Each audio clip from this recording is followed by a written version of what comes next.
Chilli chicken. তো রেসিপিটি শুরু করার আগে সবাই আমার পেজটা ফলো করে যাবেন। তো ধৈর্য সহকারে দেখতে থাকুন কিভাবে করলাম।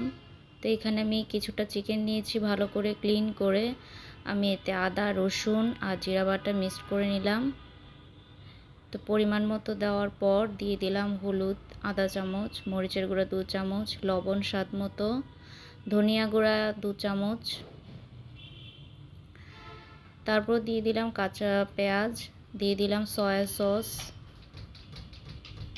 সস বা চিলি সস যেটাই দেন। তারপর তেল গরম বসালাম, তেল গরমে দিয়ে দিলাম আমি পেঁয়াজ কুচি। পেঁয়াজটা ব্রাউন কালার চলে আসলে আমি দিয়ে দেব ম্যারিনেট করা মাংসটা। তো মাংসটা ভালো করে কষিয়ে নিতে হবে। তো আগে বলে রাখছি, আজকে কিন্তু গরম মশলা মিক্সড করলাম না।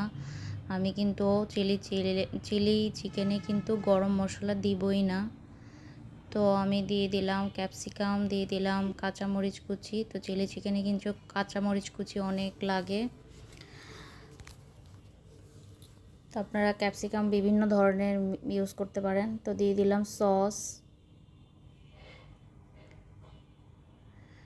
তো আমি কিছু মরিচের গুঁড়া খুব কম ইউজ করলাম। তারপর কিছুটা ঢাকনা দিয়ে রেখে দিয়ে দিব আরও কিছু ইনগ্রিডিয়েন্টস। এখানে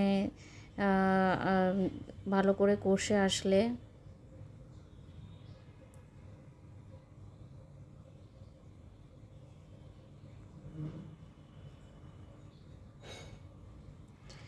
দিয়ে দিব ম্যাগি চিকেন ম্যাজিক মশলা।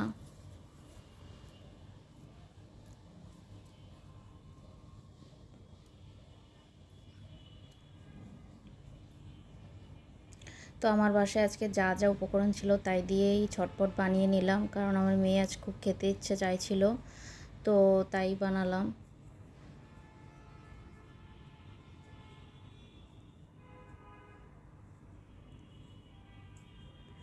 তারপর পরিমাণ মতো জল দিয়ে লো হিটে রেখে দেব অনেকক্ষণ, এতে মাংসটা ভালো কুক হয়ে যাবে।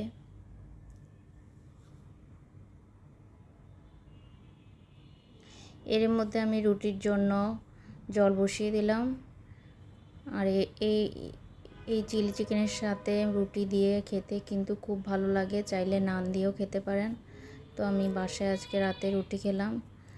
তো আমার হাজব্যান্ডও রুটি খাবে বলেছিল।